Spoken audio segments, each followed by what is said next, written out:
जी बोलिए गजराज श्री आदिनाथ भगवान की, नेमिनाथ भगवान की, गजराज श्री पारेश्वरनाथ भगवान की, परम पूज्य मुनि कुंजन ज्येष्ठ आचार्य श्री आदि सागर जी महामुनिराज की, आचार्य श्री महावीर कीर्ति जी विमल सागर जी सन्मति सागर जी महाराज की। चंदा तारे करे आरती, सूरज अर्घ चढ़ाता है, सागर पारे रक्षा लेने करता, अंबर शीश झुकाता है। चरण धूलि चंदन बनती जल, खंडोदक बनी जाता है, आशीर्वाद तुम्हारा गुरुवर बिगड़े काश बनाता है। प्रवचन सुनकर भव्यों का मन फूलों सा खिले जाता है, गुरु सुनील सागर चरणों में जो रहता, भव सागर तीरे जाता है।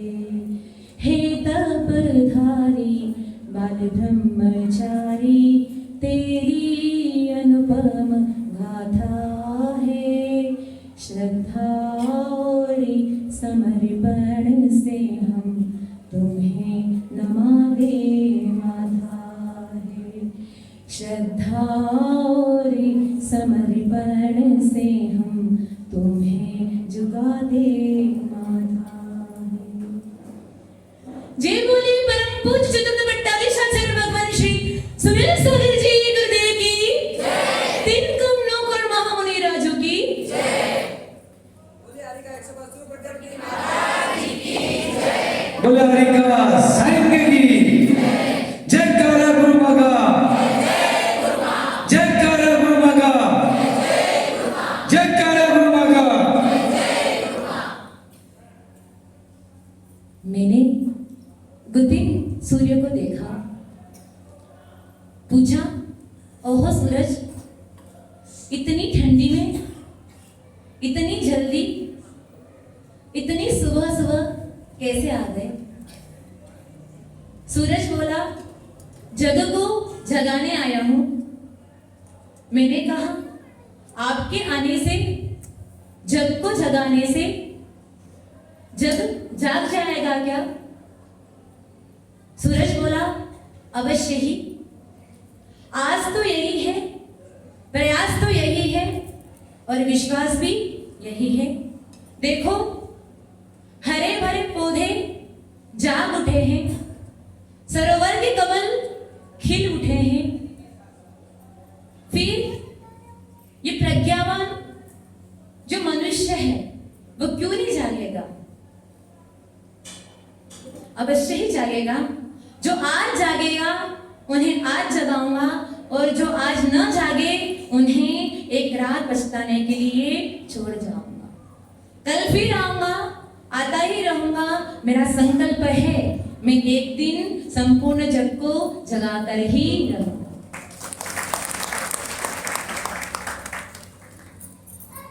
खेरपाड़ा में कई बार श्रमणों का आवागमन हुआ होगा। हर संत एक ही विचार करता होगा, चलो चलते हैं, जितने झाग गए उतने ठीक।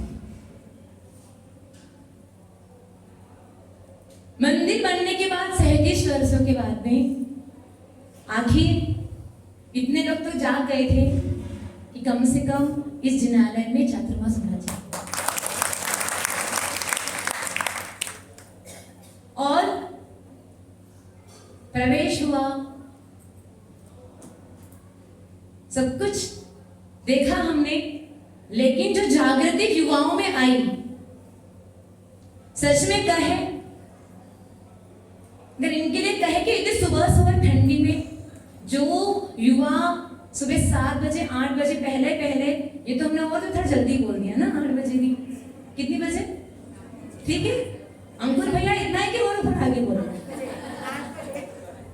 8 बजे तक है ना। तो जो युवा 8 बजे पहले नहीं उठा करते थे, वो संग आते ही सबसे पहले हम जब जंगल जाते थे ना, 5:45 बजे मंदिर से निकल जाया करते थे। उस समय सूरज बहुत जल्दी उदय हो जाता था। और अगर युवा 5:30 मतलब 5 बजे उठते होंगे तो 5:30 बजे यहाँ आकर बाहर बैठ जाया करते थे। शायद इन 4 महीनों में हमें कभी इंतजार नहीं करना पड़ा कि कोई भैया लोग आएंगे फिर हमको जाना पड़ेगा। एक दिन भी ऐसा नहीं है हमारे पास में। सबसे बड़ी बात है, इसके बाद में आहार के लिए इतना बड़ा बाजार है, इतने लोग घूमते हैं, किसी को पता ही नहीं, साधु को नहीं छुआ जाता है। लेकिन जो युवा लोग थे उन्होंने ऐसी व्यवस्था बनाई कि हम कहते हैं हमारे ज्यादा आहार यहाँ नहीं हो गए हैं, हमारे ज्यादा आहार उधर उस तरफ हो गए। और सारी व्यवस्था चौका किसका भी हो, लेकिन व्यवस्था हमको बनानी, इतनी निस्वार्थ वृत्ति। नहीं तो जग में देखा जाता है जिनका चौका है वो व्यवस्था करके लेके जाओ और रख के जाओ, लेकिन यहाँ ऐसा था जिनका चौका है वो आराम से घर में पड़गाहन करो, हम लोग हैं, आप तो केवल घर की व्यवस्था संभाली, इतनी निष्प्रहता। और जिन्होंने एक कार्य भी, विपिन जी बोले थे माता जी में तो एक ही जगह आया, कहाँ पे आए, आहार के समय पक्का आया। हाँ पक्की बात है, एक समय ठान लिया कि एक समय तो अपन व्यावृत्ति कर सकते हैं, और सुबह जल्दी न उठ पाए तब क्या करें, लेकिन फिर भी हम 10 बजे तक तो उठ जाते हैं। और वहां पे पूरे 4 महीने ऐसे कई युवा हैं जो जंगल में आहार के समय पूरी ईमानदारी से, शायद हम कहें फोन करके भी नहीं बुलाना पड़ा होगा, नहीं तो युवाओं को इकट्ठा करना हो ना, सैकड़ों फोन करने पड़ते, तब जाके 10 युवा इकट्ठे होते हैं। एक खेरवाड़ा का इतिहास है कि यहाँ हर समय युवा लोग, अब कुछ लोग बोलेंगे मतलब सारे सेवा युवाओं ने की क्या, हमने कुछ सब उनको ही स्टे देते हो। अरे आप सब लोगों ने भी किया, अगर 2-2 दिन भी रहकर आप लोग यहाँ पे सोने नहीं आती भाभियां, चौका नहीं लगाती है ना, तो कैसे व्यवस्था बनती। अब कोई बोला तो 4 महीने कैसे निकल के पता ही नहीं चला। ज्ञानी जब पूरी समाज एकजुट होकर थोड़ा थोड़ा सहयोग करती है ना, तो कार्य पूरा संपन्न हो जाता है। हम ये नहीं कह रहे किसी ने सेवा नहीं की, हम तो कह रहे जो 4 महीने लगातार बने रहे। आप देखना जब पीछे परिवर्तन का जो समय आया था, जो पीछे आदान प्रदान हुए, उसमें किनका नाम था? ऐसा नहीं था जो बैठे थे उन्होंने सेवा नहीं की है, सेवा तो पूरी समाज ने की है, पूरी समाज ने अनुकूलता रखी है, वही सबसे बड़ी सेवा है। आप जो भी करो हम आपके साथ में हैं, हमारी तरफ से कोई ऑब्जेक्शन नहीं है, सबसे बड़ी बात होती है ना। पूरी समाज ने सहयोग किया, लेकिन 4 महीने तक जिन युवाओं ने निस्वार्थ, उनको नहीं पता था कि माता जी पीछे परिवर्तन होगा, किसी को ये भी नहीं पता था कि पीछे परिवर्तन संघ में कैसे होता है, बोलियों से होता। हमको बहुत लोग बोल रहे थे बोली लगा दो ना, क्यों भैया, दुनिया की हर चीज पैसे से दे दी जाएगी तो सेवा का क्या महत्व है। जिन्होंने इतनी सेवा की है, तन भी दिया है, मन भी दिया है, धन भी दिया है, क्योंकि हम तो भले कहते कि तन और मन जरूरी, लेकिन बिना धन के कार्य से प्रभावना भी नहीं होती है। जिन श्रावकों ने पूरे तन मन धन से इतनी सेवा की चतुर्मास में, उनके लिए इतना बड़ा सौभाग्य तो बनता था कि वो पीछे दे और पीछे दे। और उसमें भी हम कहना चाहेंगे ननीक्षा भाभी, श्राविकाओं में नंबर 1 आता है। 2 छोटे छोटे बच्चे होने के बावजूद भी प्रतिदिन आहार के लिए कभी बिना कारण से घर में नहीं रुके होंगे। शाम की व्यावृत्ति हो या दिन में और कोई काम हो तो एक बार आकर जरूर पूछते माता जी कुछ काम है। कितना मुश्किल होगा, जुड़वा बच्चे हैं, छोटे छोटे से हैं, स्कूल भी जाते हैं, घर पे भी रहते हैं, लेकिन सासू माँ भी आहार देने आती है, सब आ रहे हैं, लेकिन फिर भी इतनी भक्ति। हम कहते हैं ये भीतर की भावनाएं थी और इतना पुरुषार्थ था कि आ पाए। नहीं तो बहाने बनाने में क्या देर, माता जी बीमार हो गए, उधर डांडिया खेलने चले जाएंगे नवरात्रि के, लेकिन ज्ञानी बहुत मुश्किल लगता है धर्म करने के लिए मन को मनाना, त्याग करने के लिए मन को मनाना बहुत मुश्किल काम है। मनोज जी एक दिन आए थे, हमको बोल रहे थे माता जी 4 महीने पूरे आप लोग यहाँ खेरवाड़ा में रुके, हम तो कुछ नहीं कर पाए। और पूरा बहुत अच्छी बात कही, उनकी बात हमारे मन को लग गई और सच में अभी तक फीटे दिमाग के अंदर कि माता जी पूरा जीवन ही ऐसे निकल जाने वाला, काम काम में। कितना इतना फील तो हुआ कम से कम, नहीं तो लोगों को अपनी गलती भी फील नहीं होती है कि हम क्या कर रहे हैं, मौज मस्ती कर रहे हैं, भोगों में उलझे हुए हैं, वे कभी फील ही नहीं कर पाते कि हमको करना क्या है और हम कर क्या रहे हैं। कम से कम इतनी फीलिंग्स तो आई कि हमारा कल्याण तो धर्म कार्य में लगने से ही है। कितना भी संसार में उलझ जाओ, हमारा कल्याण होने वाला नहीं। इतना एक्सेप्ट करना बहुत बड़ी बात हुआ कि पूरा जीवन ऐसे ही निकल जाएगा क्या, प्रश्न है खुद से, क्योंकि खुद के प्रश्नों का उत्तर खुद ही दे पाते, दूसरा दे देगा ना तो रिजेक्ट कर लेंगे, उत्तर सही नहीं है। कितनी भावनाएं जी, संत आते हैं। अब कितने युवा हमको बता रहे थे माता जी हम तो पहले मंदिर भी नहीं आते थे, फिर मैं कौन, कितने युवा कह रहे कि माता जी हम पहले मंदिर नहीं आते थे, लेकिन उन युवाओं ने इसी तरीके से अगर माता जी के पास एक बार पहुंचे और ऐसी भावना बन के, हम तो कहेंगे जिनका पुण्य कर्म का उदय आया था, उन्हीं जीवों के निमित्त से 37 वर्षों के बाद यहाँ चतुर्मास हुआ है।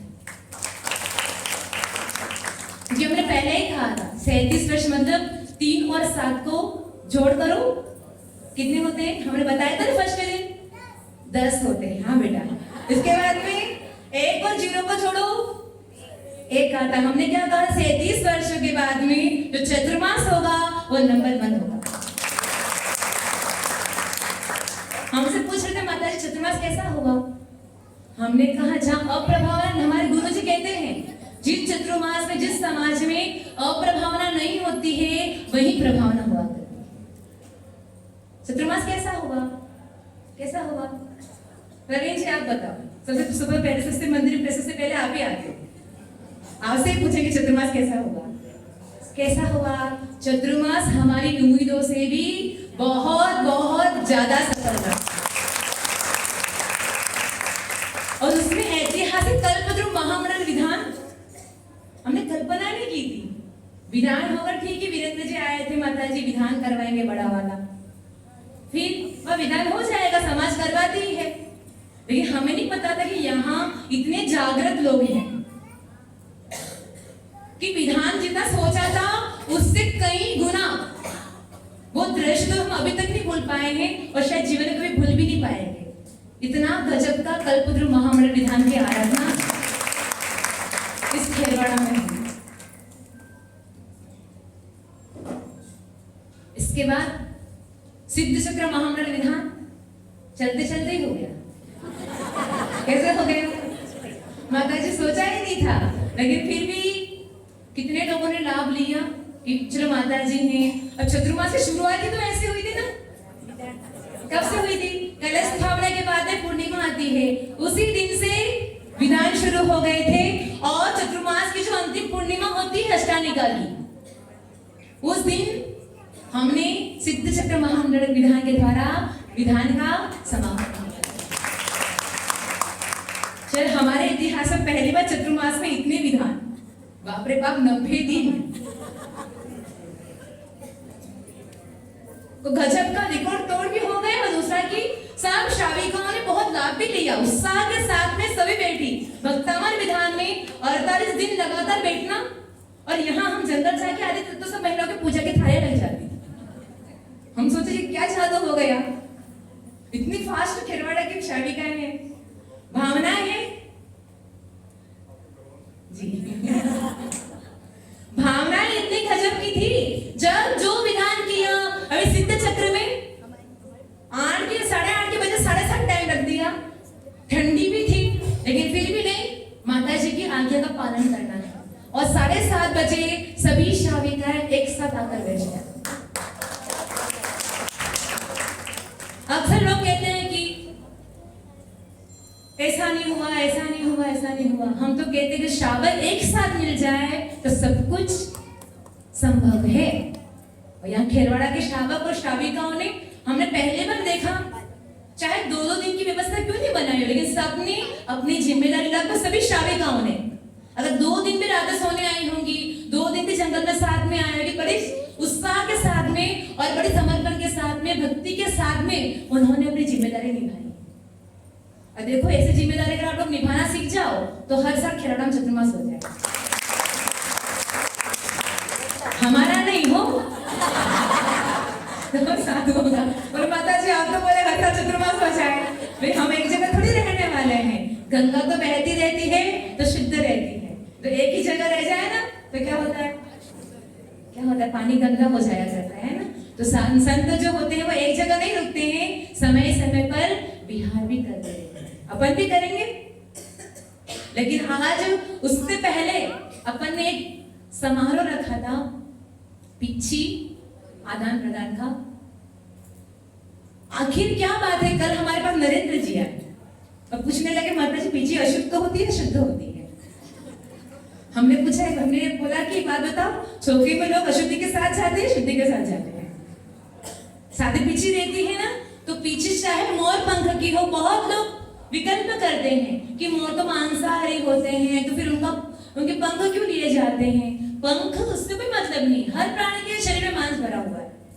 हमारे हड्डी है, रुधिर है, रस, सब क्या है, मांस की श्रेणी में तो आते हैं, तो उससे कोई मतलब नहीं है। लेकिन जो मोर के पंख होते हैं, वो मोर के पंख 5 गुणों से सहित हुआ करते हैं। सबसे पहला गुण कौन सा होता है, तो कहा कि जो मोर के पंख होते हैं वो बड़े कोमल होते हैं। आप हाथ लगाओ, बड़े कोमल हुआ करते हैं। ऐसे ही संतों का जो हृदय होता है ना, बड़ा कोमल होता है। ये मत सोचना माता जी बहुत डांट खाई चतुर्मास में, लेकिन ज्ञानी शीशी और गुरु की डांट आवश्यक हुआ करती है। अगर शीशी की डांट नहीं होगी तो उसमें जो भरा हुआ पदार्थ है वो ढुल जाएगा, और गुरु की डांट नहीं होगी तो शिष्य का और भक्तों का पतन हो जाता है। इसलिए समय समय पर डांट भी आवश्यक हुआ करती है। लेकिन फिर भी कहते हैं गुरु जो होते हैं नारियल की तरह होते हैं, ऊपर से कठोर होते हैं, भीतर से उतने ही सॉफ्ट हुआ करते हैं। ऐसे ही ये पीछे के पंख कोमल से हुआ करते हैं। फिर दूसरा गुण है इसका, बहुत सुंदर हुआ करती है। आप देखो मोर पंख कितने सुंदर हुआ करते हैं। हर लोग कहीं पे भी उसको डेकोरेशन के लिए रख देते हैं, भैया अच्छा लगेगा ऐसा। लेकिन ये मोर पंख कहते हैं कि जितने सुंदर हम हैं उतना ही सुंदर मोक्ष मार्ग भी है। हाँ, मोक्ष मार्ग ऐसा कठिन नहीं है। लोग बोलते हम दीक्षा तो नहीं लेंगे। हमने एक लड़के से कहा बेटा तेरे पापा दीक्षा लेने वाले हैं, अब तुम सबको साथ में चलना पड़ेगा। नहीं, मैं तो नहीं आऊंगी। क्यों? मैं दीक्षा नहीं लूंगी। ज्ञानी, हम तो कहीं कभी भी सौभाग्य मिलता है ना, अपने शब्द ऐसे मत निकालना कि जीवन में कभी दीक्षा नहीं लेंगे। नहीं ले पाओ तो कोई बात नहीं, मत लेना, मन से नहीं इच्छा है कोई बात नहीं, पर शब्दों से जरूर कह देना कि जीवन में मरण करेंगे तो दीक्षा लेकर ही करेंगे। ज्ञानी सोते सोते तो बहुत बार आए हैं और सोते सोते बहुत बार गए भी हैं दुनिया से, लेकिन बैठकर जाने वाले धन्य होते हुए प्राणी जो बैठे बैठे डोली में बैठकर समाधि पूर्वक मरण करके इस दुनिया से विदाई लेते हैं। तो कहते कि मोक्ष मार्ग बहुत सुंदर है। क्यों सुंदर है? संसारी मार्ग में तो केवल राग द्वेष ही नजर आता है, लेकिन मोक्ष मार्ग में आत्म साधना का पुरुषार्थ किया जाता है। फिर तीसरी कौन सी बात है? तो कहा ये पिच्ची बड़ी हल्की होती है। 24 घंटे साधु हाथ में लेकर घूमते हैं। सारे उपकरण कमंडल पे किसी को पकड़ने के लिए दे देंगे। ये सारी लड़कियां कमंडल पकड़ने के लिए डंड लगाती है। हम इतनी पीछे पकड़ने का भी डंड लगा दो। नहीं, पीछे तो नहीं पकड़ेंगे, केवल कमंडल पकड़ेंगे। क्यों? फिर सांस पकड़ने के लिए पीछे पीछे भागती है। साधु के 3 उपकरण हुआ करते हैं, पीछी, कमंडल और शास्त्र। कमंडल और शास्त्र तो किसी कोई भी पकड़ सकता है, लेकिन पीछी तो केवल साधु के हाथ में रहती है। हल्की है इसलिए रहती है। नहीं, वो पीछे कहने में शायद वजन में हल्की हो, लेकिन उठाने वाला बड़ा भारी होता है। जिनागम के एक नियमों का पालन करना, मूलाधार के एक नियमों का पालन करना, भीतर का वह सत्व चाहिए, तब जाकर इस तरह की जिन आज्ञा पालन होती है। चौथी बात है,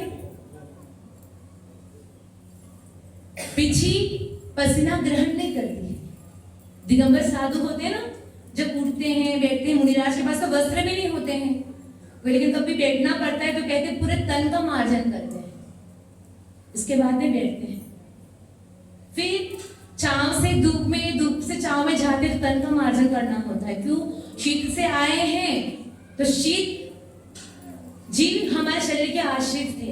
अब अगर हम उष्ण जगह पे जाएंगे तो सारे शीत प्रकृति के जीव मरण को प्राप्त हो जाएंगे। तो पहले पीछे से मार्जन करके उनको हटाते हैं, इसके बाद में अपना स्थान बदलते हैं। तो कहते हैं शरीर में पसीना भी होता है, लेकिन पीछे कभी पसीना ग्रहण नहीं करते। अच्छे लोग जो होते हैं ना, वो बुरी चीजों को भी ग्रहण नहीं करते हैं, अच्छी अच्छी बातों को ग्रहण किया करते हैं। 5वां गुण है पीछे का, वो मिट्टी को भी ग्रहण नहीं करती है। हर दिन बैठते हैं, वहां मार्जन करते हैं, फिर रात में कभी चलना पड़ता है वहां मार्जन करते हैं, कभी हर जगह पे मार्जन करना होता है, चौके में जाते तो वहां मार्जन करते हैं, लेकिन इसके बाद भी वो पीछे कभी गंदी नहीं होती। पीछे को भी धोना पड़ता है कि माता जी इतना मार्जन की तो गंदी हो गई, मिट्टी लग गई। नहीं, पीछे कभी मिट्टी ग्रहण नहीं करती है। तो ये संदेश देती है कि ज्ञानी मोक्ष मार्ग में जो राग द्वेष विमल है, वो साधक को कभी ग्रहण नहीं करता। अब कोई कह दे माता जी राग तो आपको भी है, जो शावक आपकी सेवा कर रहे थे उनको तो अवसर दिया, और जो कम सेवा कर रहे थे उनको अवसर नहीं दिया, है ना? अवसर की बात नहीं है, हमारी तो चलिए पूरा समाज पीछे दे, लेकिन भाई मन का तो थोड़ा उसको प्रोत्साहन होता है ना, जिन्होंने कुछ स्पेशल किया हो उनके लिए कुछ स्पेशल चीज होनी चाहिए। अगर सबको समान रख देंगे तो, अब जो युवा होने के बाद भी इतनी उत्साह के साथ में, मेहनत के साथ में इतनी सेवा कर रहे हैं, तो कुछ तो स्पेशल उनको मिलना चाहिए। तो इसलिए हमने उनका चयन किया, और जिन परिवार को पीछे मिली है उन परिवारों का तो पुण्य क्या कहे। उनकी सेवा, उनकी श्रद्धा और समर्पण 4 महीने से इतना दृढ़ बना रहा है कि हमको निर्णय करना पड़ेगा कि पीछे इनको देंगे। और लोग कहेंगे हाँ इनको तो वात्सल्य मिलता है। नहीं, शायद हम कहते जो निकट रहता है ना, उनको ज्यादा डांट खानी पड़ती है। दूर वाला तो लड्डू लेकर चला जाता है, पास वाला हमेशा अच्छा करे तो भी डांट पड़े, बुरा करे तो भी डांट पड़े। कभी माता जी खुश नहीं होती है। क्यों? हम चाहते हैं कि आप में और निखार आए, कि जीवन में आगे बढ़ने के लिए निखार भी जरूरी हो।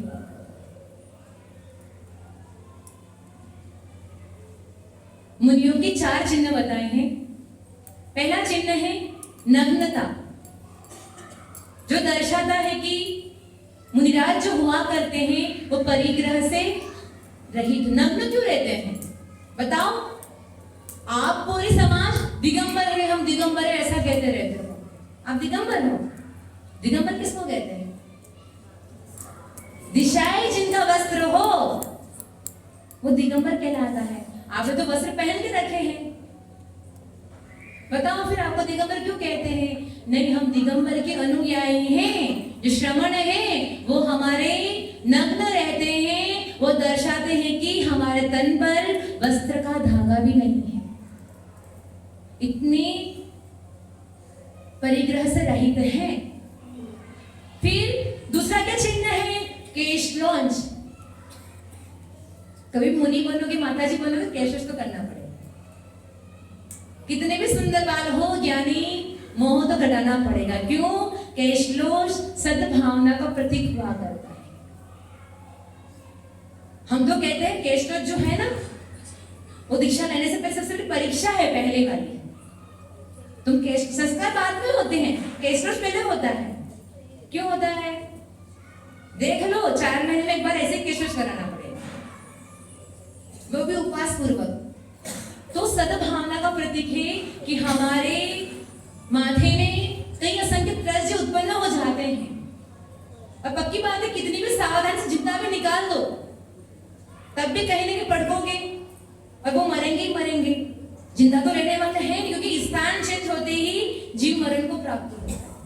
आपके माथे में से जो जीव निकाला है ना, आपने जिंदा निकाले हैं, उसके बाद में भी स्थान बदलते ही इन जीवों का घात हो जाया करता है।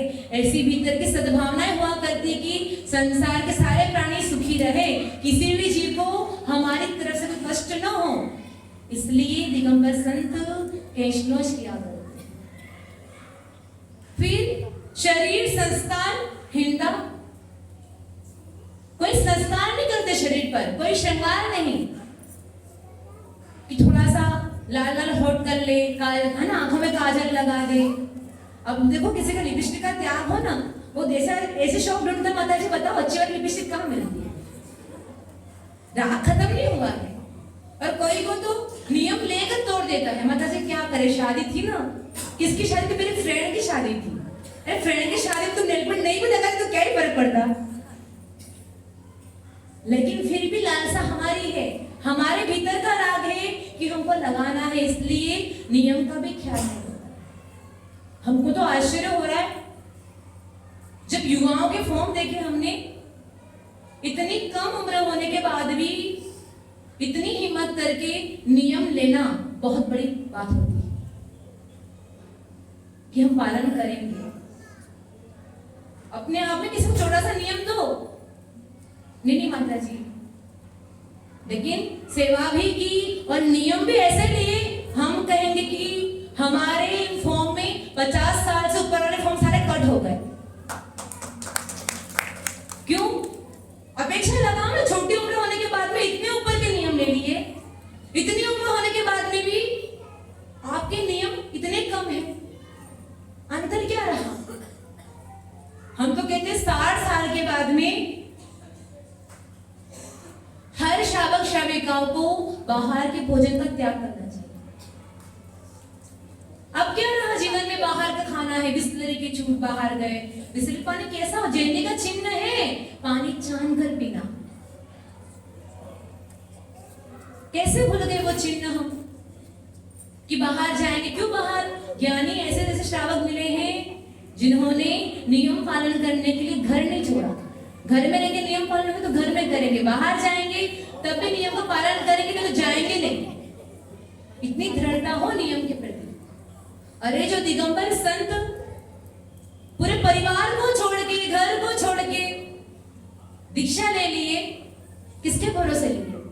वो सोचेंगे कि नहीं, हम तो ये नहीं कर पाएंगे, हम इस गांव से इस गांव विहार करेंगे तो कौन विहार करवाएगा, यहाँ से यहाँ जाएंगे तो कौन आहार करवाएगा, कौन साथ में चलेगा। अगर इतना सोचते, बताओ बाबूलाल जी, इतना सोचते तो कुछ हो पाता? दीक्षा ले पाते? नहीं। कभी भी ज्यादा सोचते हैं ना, किसी भी कार्य को करने के लिए योजना व्यवस्थित तो हो, बिना योजना के कार्य नहीं होता, बिना योजना के कार्य नहीं हुआ करता। हमारे पास में जब कल्पतरु विधान होने वाला था, उसके पहले कुलदीप भैया हमेशा कभी ये मेडल लेके आते, कभी ये मेडल लेके आते। हमने सोचा कितना गजब का माइंड है, इतनी योजनाएं पहले बना रहे हैं, और हम कहते हैं इतनी योजना पहले नहीं बनती तो विधान भी ऐसा नहीं होता। इतना गजब का विधान हुआ, क्यों? पहले योजनाएं इतनी जबरदस्त बनाई, सोचा नहीं ऐसा करें नहीं करें। बहुत ज्यादा सोचते हैं ना, तब भी काम अधूरे रहते हैं। बिल्कुल नहीं सोचते हैं तब भी काम रह जाते हैं। लेकिन योजना व्यवस्थित बनानी होगी। ये कार्य करना है तो कैसे करना है, आगे रूपरेखा क्या रखनी है। अब ये लोग सोचते हैं चतुर्मास करवाएंगे, पता नहीं लोग चौका लगाएंगे नहीं लगाएंगे, कोई माता जी के पास आएगा नहीं आएगा, व्यावृत्ति करेगा नहीं करेगा। ज्ञानी साधु का पुण्य होगा तो 24 घंटे में 2-4 शाविकाएं भी आकर खड़ी हो जाएगी। कभी उनका काम नहीं रुकने वाला है। ऐसी शाविका भी रही 4 महीने, ये भानु देवी है, ननीशा है, लक्ष्मी देवी है, ये 3-4 शाविका इतने गजब की 4 महीने बिना कारण से एक भी दिन व्यावृत्ति के लिए नहीं रुकी। चाहे 10 बज गई हो, कोई रखने वाला नहीं है। बच्चों को कंधे पे उठाकर पैदल चलकर घर तक पहुंचते थे। लेकिन कभी ये मन में नहीं आई रोज कौन जाए कौन करे, घर में भी तो काम है ना, घर में भी देखना होता है। नहीं, घर भी व्यवस्थित है। क्यों? जब भावनाएं व्यवस्थित होती है तो घर भी व्यवस्थित होता है। अगर सोचे कैसे क्या होगा, ये नहीं हो सकता है, वो नहीं हो सकता है, अगर ऐसा सोचेंगे तो ज्ञानी कभी जीवन में कोई भी कार्य नहीं हो सकता। फिर चौथा लक्षण है पिच्ची। पिच्ची किसका प्रतीक है? दया अहिंसा का, कि भीतर में कितनी दया है। गाड़ी तो नहीं चलाते हैं, गाड़ी में बैठते भी नहीं हैं, लेकिन उसके बाद भी अगर चलते भी हैं तो उड़ते बैठते भी हैं, किसी जीव की हिंसा न हो जाए इसलिए पीछे से मार्जन करते। मतलब दया का कितना गजब का उदाहरण है कि दया ही परम धर्म है। हम लोग बहुत बार भूल जाते हैं, कभी गाड़ी से किसी कुत्ते का एक्सीडेंट हो जाए तो पेंशनर जीव मर जाए, सामने है तो बात ठीक है ना, घूम रहे हैं तो मर गए। नहीं, दया है, ये हमारा कर्तव्य है कि गाड़ी चला रहे हैं इतनी सावधानी से चलाओ, इतनी सावधानी से चलाओ, न किसी पंचेंद्र जीव की हिंसा हो और न ही छोटे मोटे जीवों की हिंसा। हम लोग तारांगण जी से गांधीनगर विहार किए थे 2018 में, चतुर्मास हुआ था गांधीनगर में। तो वहां तारांगण जी में क्या कि बहुत बड़ा जंगल, बहुत ज्यादा है, तो वहां जो आते हैं जो छोटे छोटे जीव वो चलने वाले जो भी बोलते क्या मतलब गमले गमले क्या है जो भी बोलते हैं, तो वो इतने ढेर के ढेर, हम बिहार की तो बिहार रास्ते पर चल रहे ढेर के ढेर। तो फिर आचार्य श्री क्या हुए, एक साइड बहुत ज्यादा थे ढेर, दूसरी तरफ कम था, तो जहां ज्यादा ढेर था वहां आचार्य श्री चलने लगे और पूरे संघ को भी कहा कि इधर से चलना है। तो किसी ने कहा कि आचार्य श्री इधर तो ज्यादा जीव है, इधर चलेंगे तो जीवों की हिंसा हो जाएगी। तो आचार्य श्री ने कहा कि नहीं, कितनी गजब की सोच है देखना। आचार्य श्री ने कहा कि अपन पूरा संघ इधर से चलेंगे तो अपन तो उन जीवों की रक्षा करते हुए चलेंगे, जो गाड़ी आ रही है जिस साइड में कम जीव है उस साइड में गाड़ी आ जाएंगे तो जीव भी कम मरेंगे, और जिस साइड में ज्यादा जीव है उस तरफ अपन चलेंगे तो कम से कम उन जीवों का घात तो नहीं होगा। सोच कितनी हम सोचने लगे, गुरुदेव की दृष्टि कितनी विशाल है, जितना अपन नहीं सोच पाए उससे ज्यादा उन्होंने सोच लिया। फिर गांधीनगर में एक दिन स्वाध्याय चल रहा था, तो आचार्य जी हम सबको ऐसे बोलते कि परिग्रह नहीं रखना चाहिए, जितना काम है उतनी चीजें रखो, इसके बाद में त्याग कर दिया करो। फिर एक दिन आचार्य जी कहने लगे हर साधु को अपने पास में रबड़ और पेंसिल रखना चाहिए। फिर किसी शिष्य ने पूछा, गुरुदेव अभी तो आप बोलते हो, कभी तो बोलते हो कि परिग्रह नहीं रखना चाहिए और कभी बोलते हो रबड़ पेंसिल रखा करो। तो गुरुदेव ने कहा कि अपन चलते फिरते साधक हैं, अगर आपको कहीं पर भी जाते हो और किसी के अच्छे गुण नजर आते हैं तो पेंसिल से लिख दिया करो, और कहीं जाते हो और आपको किसी के बुरे गुण नजर आए तो दिमाग में इरेजर घुमा दो कि हमको ये उनके दुर्गुण याद नहीं रखने। क्यों? कितने दुर्गुण देखोगे। जिनवाणी कहती है ना, क्या कहती है, वो गुण अंग, किसी में दुर्गुण नहीं देखो, गुण देखो। क्यों? गुण देखने से आपकी मित्रता बढ़ती है और दुर्गुण देखोगे तो ज्ञानी शत्रुता बढ़ती है। जीवन संसार में ऐसा कोई प्राणी नहीं है जिसमें कोई गुण ना हो, और संसार में ऐसा कोई प्राणी नहीं है कितने भी दूध के धुले बन जाओ लेकिन एक न एक बुराई करता है। इसलिए ज्ञानी गुणों को देखो, दुर्गुणों को देखोगे तो आप जीवन में कभी भी किसी को अच्छी भावनाओं से नहीं देख सकते। एक बहुत अच्छी बात है, श्रावक कैसे होने चाहिए।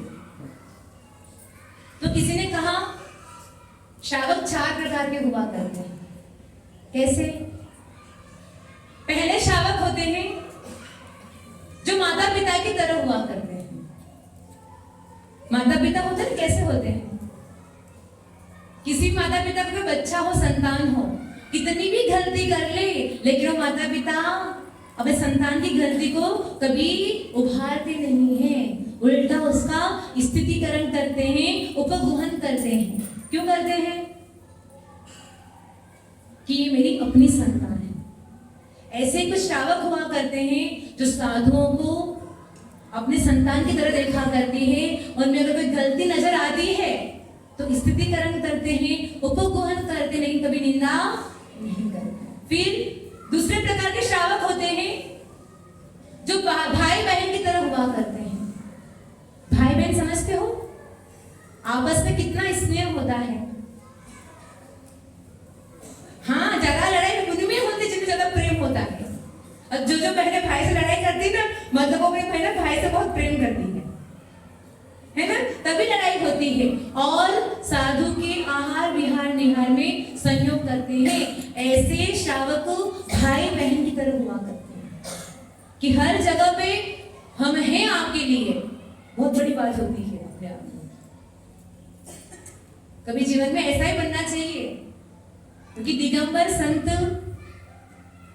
की सेवा श्रावक ही किया करते हैं। ये मत सोचना ये हमारे पंथ के हैं, वो उनके पंथ के हैं, वो उस मंदिर में आए हैं, ये हमारे मंदिर में आए हैं। खेलवाड़ा में क्या है, उधर से साधु आएंगे तो उस मंदिर के, इधर से आएंगे तो इस मंदिर के। ज्ञानी इतना भेदभाव नहीं करना। दिगंबर संत आपके नगर में आए हैं तो जाकर दर्शन करा। क्यों? ये दर्शन, ये मुद्रा बार बार देखने को नहीं मिलती। हम लोग जब है ना आचार्य जी के साथ में बलुंदा पंचकर्ण के लिए गए थे, अजय जी कासलीवाल जी का, उनके गांव का पंचकर्ण था। ऐसे ऐसे गांव है जहाँ जैन समाज है और कहने लगे 25 साल तक इस नगर में कोई दिगंबर संत नहीं आया, एक दो मुनिराज भी नजर नहीं आए। और उस दिन इतने 50 साधु एक साथ पहुंच गए। वो लोग अपना कितना अहोभाग्य समझ रहे थे कि हमारा इतना भाग्य है कि आज 25 वर्षों के बाद में इतने सारे साधु। तो धन्य हो। किसी भी साधु को गुजरात जाना हो या गुजरात से राजस्थान में आना हो तो खेलवाड़ा में आना ही पड़ता है। भगवान जाने हमारा क्या होगा, हम कहाँ जाएंगे, कहाँ आएंगे, भगवान ही बचाएंगे। तो हर श्रावक को भाई बहन की तरह साधु की सेवा करनी चाहिए। फिर कुछ होते हैं मित्र की तरह। मित्र समझते हो, सच्चा मित्र होता है ना, वो अपने मित्र को भी धोखा नहीं देता है। विश्वास,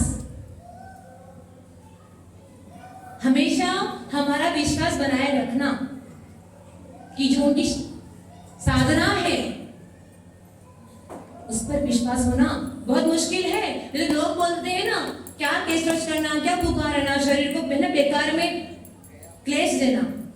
सुबह संगत सागर जी महाराज का विधान चल रहा था, बहुत बड़ी बड़ी महिमा गा रहे थे अपन सब जने। उनका जीवन इतना गजब का था कि कहते हैं, आचार्य जी कहते हैं कि उन्होंने तन को तन नहीं समझा, तन को माटी का खिलौना समझा। और जैसे बच्चे खेलते हैं ना मिट्टी के खिलौने से, वैसे उन्होंने इस तन से बहुत खेला, इतने उपास किए, तन को तन नहीं समझा, मिट्टी के खिलौने की तरह इतने उपास किए, इतना त्याग किया, इतनी तपस्या की। सच में हम तो धन्य हैं कि हमने उनके दर्शन किए हैं। आपने किए नहीं किए, भगवान जाने। किन किन ने किए? संगत सागर जी महाराज के दर्शन। आहार किन किन ने दिया? आपने ही दिया, बस दो आपने आहार दिया। आपका शुद्ध जल का त्याग था उस समय। अच्छा, 2010 से पहले। अच्छा, इधर त्यागी हो, आपने भी आहार दिया होगा। इतना गजब का जीवन था, इतने त्यागी थे। यानी साधु की साधना पर विश्वास होना, श्रद्धा होना अपने आप में बहुत महत्वपूर्ण बात है। फिर चौथे नंबर के श्रावक होते हैं, शायद हमारे हिसाब से तो खेरवड़ा में ऐसे श्रावक नहीं होंगे, कैसे सौत की तरह सौत हुआ करती है ना, कैसे होती है, कैसे होती है भाई। अंजना के जीव ने पिछले भाव में क्या किया था पता है आपको? सौत की ईर्ष्या में शिव जी की प्रतिमा जी को बगीचे में फेंकवा दिया था। सौतों में इतनी गजब की ईर्ष्या होती है, कोई ना कोई दुर्गुण निकाले, कोई ना कोई कमी निकालेगी। वैसे ही कुछ श्रावक होते हैं, साधु कितनी भी तपस्या करे, कितनी भी साधना करे, लेकिन कोई ना कोई खोट निकाले। अगर साधु कोई है ना, ज्यादा तपस्वी है, ज्यादा चर्या निभाते हैं, तो कहेंगे हो इस काल में कौन ऐसी चर्या निभाता है, समय के अनुसार बदलना पड़ता है। यानी दिगंबर साधु की चर्या समय के अनुसार नहीं बदलती है। मूलाचार है, चाहे 2025 हो या 2035 हो या 2045 हो, साधु की चर्या तो वैसी ही रहेगी जिसे मूलाचार में कही है। श्रावक बदल सकता है, श्रावक कहेगा कौन कुएं से पानी निकाले, कौन चांद की पिए, कौन गर्म करे, लेकिन साधु कभी नहीं कहेगा कि कौन ऐसा तप करे, क्योंकि उनको पता है ये जो तपस्या का मार्ग है वही हमारा आत्म कल्याण कराने वाला है। अपन सब भी धन्य हुए। आज अपन ने जो चतुर्मास का अंतिम चरण था, कौन सा वाला? तिथि परिवर्तन वाला, वो समारोह अपन ने आनंद के साथ निभाया और पूरा चतुर्मास पूरे समाज ने मिलकर बड़ी भव्यता के साथ समापन किया। चलिए, जय बोले परम पूज्य आचार्य भगवान सुनील सागर जी गुरुदेव की जय। कल प्रातः आप सूचना दे दो।